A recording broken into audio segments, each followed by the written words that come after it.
भगवान की मृत्यु के विषय में जब भी चर्चा होती है तो वस्तुतः उसका अर्थ मृत्यु नहीं होता। भगवान ना तो कभी दिखते हैं और न ही कभी मरते।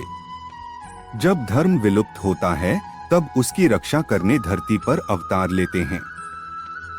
इसी क्रम में ऐसा कहा जाता है कि जब भगवान कृष्ण की मृत्यु के पश्चात उनका दाह संस्कार हुआ तब उनके शरीर का एक अंग नहीं जला था।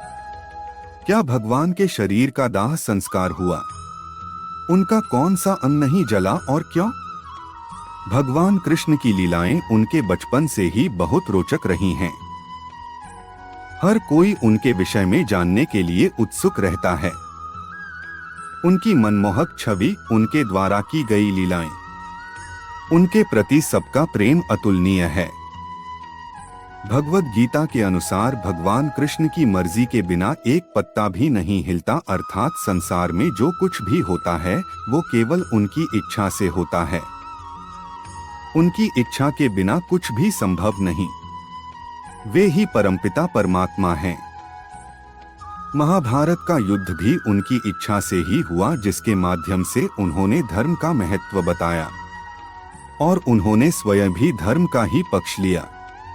चूंकि कौरव अधर्म के पक्षपाती थे, भगवान कृष्ण ने दुर्योधन को बहुत समझाने का प्रयास किया, परंतु दुर्योधन अपने हठ पर ही अड़ा रहा। तब महाभारत युद्ध के अतिरिक्त और कोई चारा नहीं बचा था। महाभारत युद्ध के समय जब दुर्योधन का अंत हुआ तब उसकी मां शोकाकुल हो उठी। महाभारत की रणभूमि में जब वो पुत्रों की मृत्यु पर शोक व्यक्त करने पहुंची तब उन्होंने श्री कृष्ण को श्राप दिया कि ठीक 36 वर्षों पश्चात उनकी मृत्यु हो जाएगी, क्योंकि उन्हें गलतफहमी थी कि उनके पुत्रों की मृत्यु भगवान कृष्ण के कारण ही हुई है। वास्तव में तो भगवान कृष्ण किसी श्राप के कारण नहीं अपितु अपनी इच्छा से ही इस संसार से अदृश्य हुए थे, क्योंकि जो भी इस संसार में आता है उसकी देह का विनाश निश्चित है। भगवान मृत्युलोक को छोड़ कैसे अपने लोक गए, इसका वर्णन भागवत पुराण के 11वें स्कंध में मिलता है।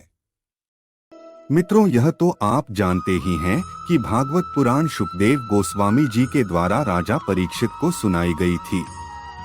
11वें स्कंध में शुकदेव जी परीक्षित महाराज से कहते हैं कि भगवान कृष्ण ने विचार किया कि यदुवंश अभी भी पृथ्वी पर है और पूर्णतया मुझ पर आश्रित है। यदुवंश की लोग धन, जनबल, घोड़े आदि के माध्यम से बलशाली हैं और पृथ्वी पर अपनी मनमानी कर रहे हैं। यहाँ तक कि देवता आदि में उन्हें पराजित नहीं कर सकते। इसलिए मुझे यदुवंश के लोगों में आपस में कलह उत्पन्न करनी होगी, उसके पश्चात ही मैं अपने धाम वापस जाऊंगा। ऐसा विचार करके भगवान ने एक लीला रचाई। आइए इसे विस्तार में जानते हैं। भगवान कृष्ण द्वारका नगरी के राजा थे। एक बार ऋषि विश्वामित्र, नारद मुनि और ऋषि दुर्वासा द्वारका नगरी पधारे। द्वारका में युवाओं का स्वभाव बहुत चंचल और उद्दंड था। एक बार कृष्णपुत्र सांब समेत कुछ यदुवंश कुमारों को शरारत सूझी। सांब ने स्त्री का रूप धारण किया और वे सभी कुछ ऋषियों के पास पहुँचे और सांब को गर्भवती महिला बताकर ऋषियों के साथ मजाक करने का दुस्साहस किया। ऋषियों ने भांप लिया कि उनके साथ मजाक हो रहा है। तब उन्होंने सांब को श्राप दिया कि वो एक ऐसे मूसल को जन्म देगा जिससे उसके कुल का नाश होगा। वास्तव में ऋषि मुनियों को भगवत प्रेरणा के कारण क्रोध आया, अतः यह भगवान की ही लीला थी। इस प्रकार के महापुरुष भगवान की लीला में सहयोग करते हैं, इसलिए मृत्युलोक में निवास करके यहाँ के लोगों के समान ही व्यवहार करते हैं।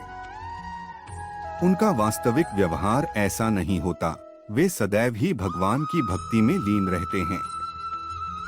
ऋषियों द्वारा श्राप सुनकर सभी कुमार घबरा गए। उन सबने सांब को स्त्री का रूप देने के लिए जो कृत्रिम पेट बनाया था उसे फाड़कर देखा तो उसमें वास्तव में मूसल था। यह देख वे सभी पछताने लगे। उन्होंने इस पूरी घटना के विषय में उग्रसेन को बताया।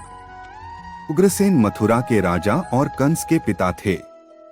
उग्रसेन ने उस मूसल का चूर्ण बनाकर उस चूर्ण और बचे हुए लोहे के टुकड़ों को समुद्र में फेंकने का आदेश दिया। उन्होंने ऐसा ही किया। वो चूर्ण पानी के साथ बहकर किनारे पर आ गया और जो लोहे के छोटे छोटे टुकड़े बचे थे उसे एक मछली ने निगल लिया। कुछ दिन पश्चात यह चूर्ण एरक के रूप में उगा जो बिना गांठ की घास होती है। एक बार समुद्र में कुछ मछुआरे मछलियां पकड़ने पहुंचे और उस मछली को भी पकड़ा जिसने लोहे के टुकड़े निगल लिए थे।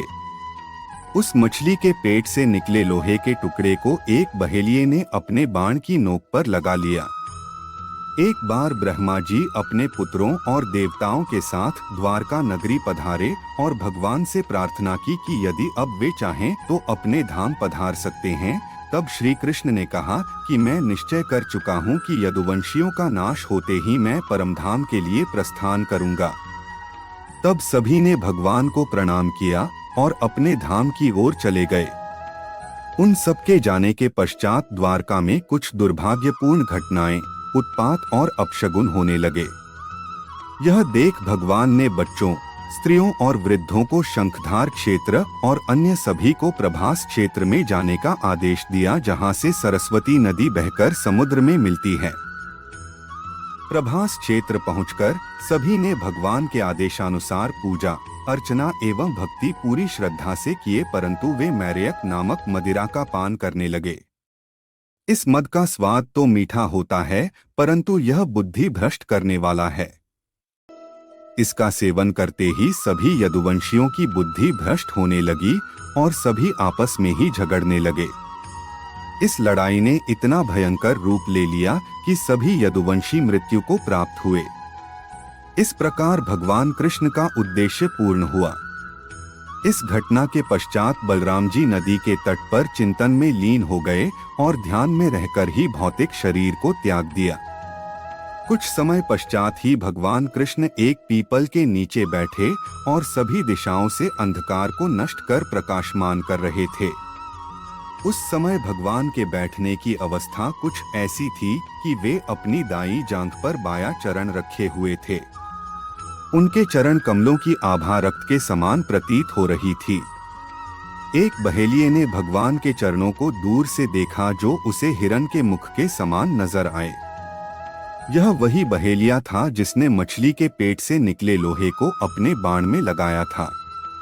उसने हिरण समझकर भगवान की देह को बाण से भेद दिया।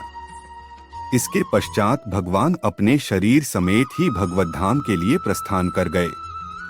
इस प्रकार ऋषियों द्वारा दिए गए श्राप के कारण यदुवंश का नाश हुआ और गांधारी के द्वारा दिया गया श्राप भी पूरा हुआ, क्योंकि महाभारत के पश्चात भगवान कृष्ण के 36 वर्ष इस धरती पर पूर्ण हो चुके थे।